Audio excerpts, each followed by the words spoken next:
falar-lhes sobre tempestades à vista. Digam comigo, tempestades à vista. Quando nós observamos o texto, a Bíblia nos leva a alguns contextos históricos que nos deparamos diante dos acontecimentos.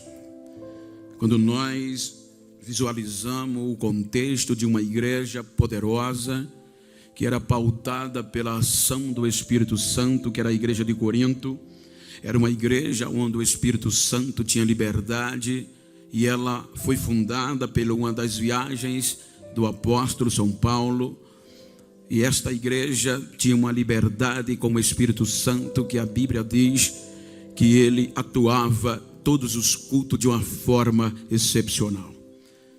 Esta igreja era a única igreja que o Espírito Santo distribuía os dons de uma forma maravilhosa, e esta igreja crescia a cada dia. O interessante é que, com a ausência do apóstolo, a Bíblia nos ensina que, por necessidade missionária, ele ausenta-se, e outros grandes e fervorosos homens deram continuidade ao trabalho nesta igreja. Infelizmente, um grupo de pessoas começou a criar dissensões no seio desta igreja, e assim disseminando mais divisões, e o caos estava quase que estabelecido. A Bíblia diz que uns preferia o estudo, o ensino de Paulo, outros que já não concordava preferia o fervor de Apolo, de Cefas, e outros que até dizia-se que era de Jesus.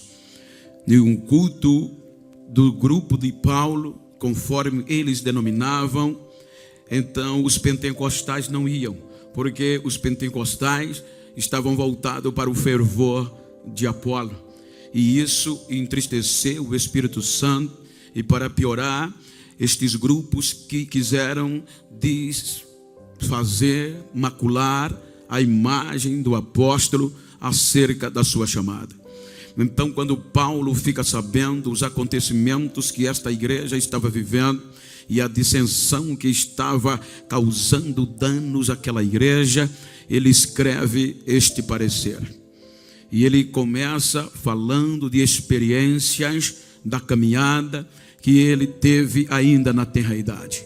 Quando nós observamos, quero pedir a vossa permissão para contextualizar a Bíblia com a história, para trazer aos nossos corações esta motivação. O apóstolo São Paulo, anteriormente conhecido como Saulo, era um jovem que nasceu em uma região em ascendência. Era uma região que oferecia futuro promissor para todos que engajados ou nascessem naquela região, que era a região de Roma. Paulo tinha tudo para ser uma celebridade no sentido secular, a ponto de que ele tinha todos os pré-requisitos para se tornar um dos tais que arrastava o crescimento naquela região. A Bíblia nos mostra, e a história ratifica, que na época havia 3 grandes nações antes deste menino aparecer no cenário, aparecer no contexto humano. Haviam 3 grandes nações que sobressaíam no contexto de crescimento. Era Roma, porque a lei vinha de Roma, a Grécia por conta da erudição, e Israel por conta da lei, da religião. Essas 3 nações, elas tomavam conta do mundo antigo, talvez as 3 maiores economias, as maiores nações que atraíam pessoas de toda a região. O que marcou a minha história é que a Bíblia mostra como Deus é tão bom. Porque neste contexto de crescimento, havia uma pequena cidade na região da Cilícia, chamada de Tarso. Esta cidade, ela estava se destacando de uma forma poderosa em 3 grandes pilares ou segmentos.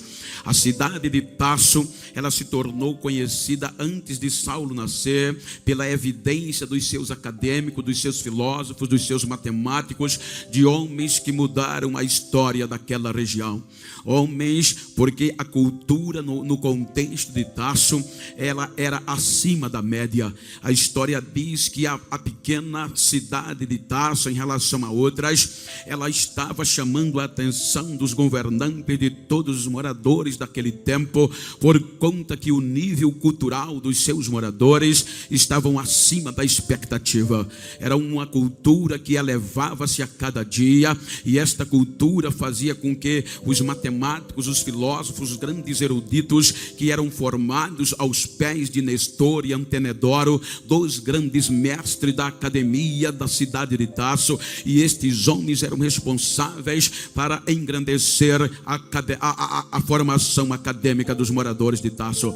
Esta cultura era tão elevada que a história diz que o grande general Marcos Antônio, general romano, foi atraído por esta cultura atraente, e sendo assim, ele fixou moradia na cidade de Tarso por conta do nível cultural. Quando ele se estabelece e presencia o crescimento cultural dos irmãos daquela cidade e do contexto geral dos moradores, melhor dizendo, a Bíblia mostra e a história nos dá o caminho certo, que ele conseguiu um título que quase nenhuma cidade conseguia junto a Roma.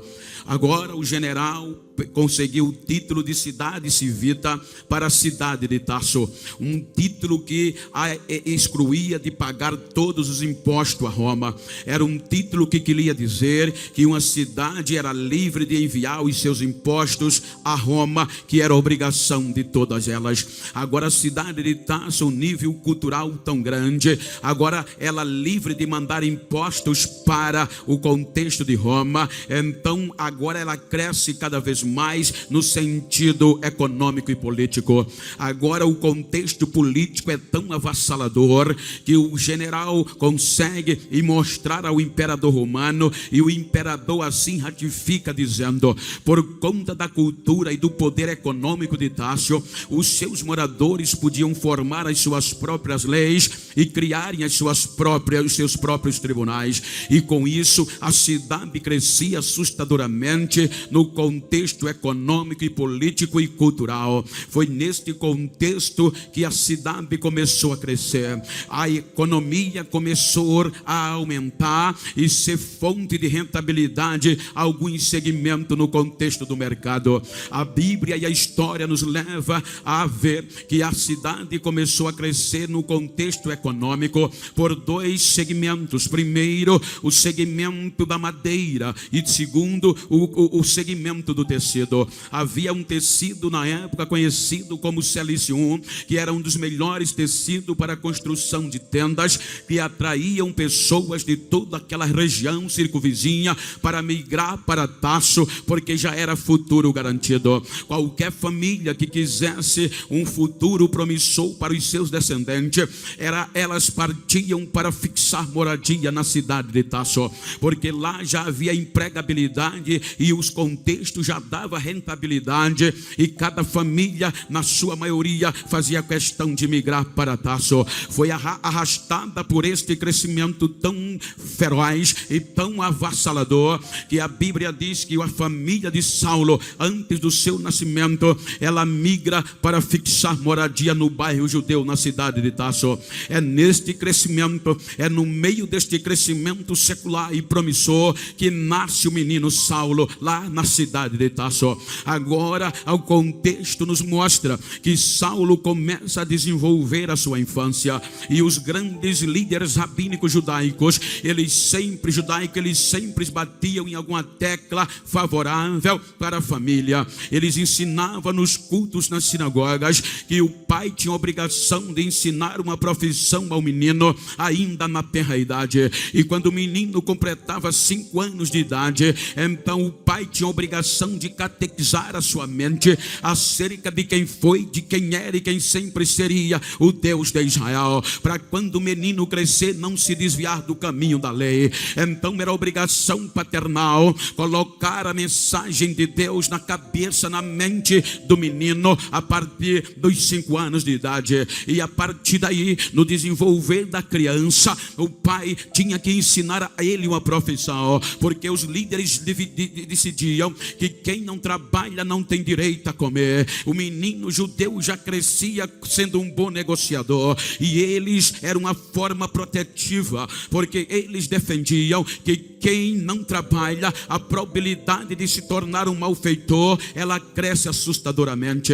Então o menino começa a desenvolver o contexto da lei de Deus e o contexto profissional. Ele aprende uma profissão que era o ápice no contexto que era construtor de tendas, dava sustentabilidade em aonde se chegasse. Então quando ele completa 12 anos de idade, que é a idade de um filho do judeu passar pelo ritual do Bar Mitzvah, então era esta época que a criança ou adolescente tinha o direito de participar das solenidades e ter o direito de aprender a lei de Moisés. Então agora quando ele completa 12 anos de idade, ele vai tendo liberdade de aprender a lei de Deus. Então o pai dele, como um grande fariseu, como um defensor do fariseísmo, bem fanático de carteirinha, ele quis formar o menino um mestre, um grande mestre da lei de Moisés. E para isso ele não mediu esforços. Ele queria que Saulo conseguisse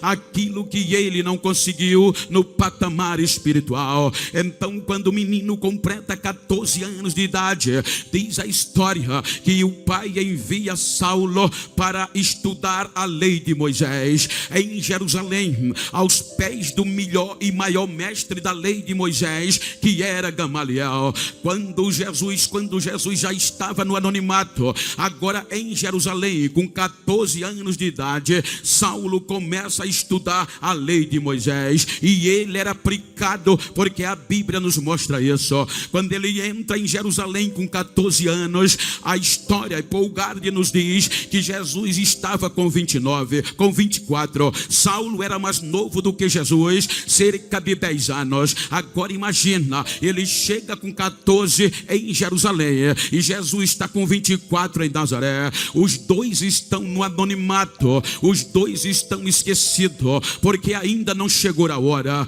Quando Saulo completa 5 anos de idade de faculdade, Jesus completa 29 de idade. A grade curricular da Academia da Lei de Moisés exigia na época, se uma pessoa quisesse se tornar um grande líder, especialista na lei de Moisés e combatedor das seitas que porventura viesse, tinha que no mínimo estudar 10 anos ininterrupto. Agora quando Saulo completa 5 anos de faculdade, aí Jesus completa 29.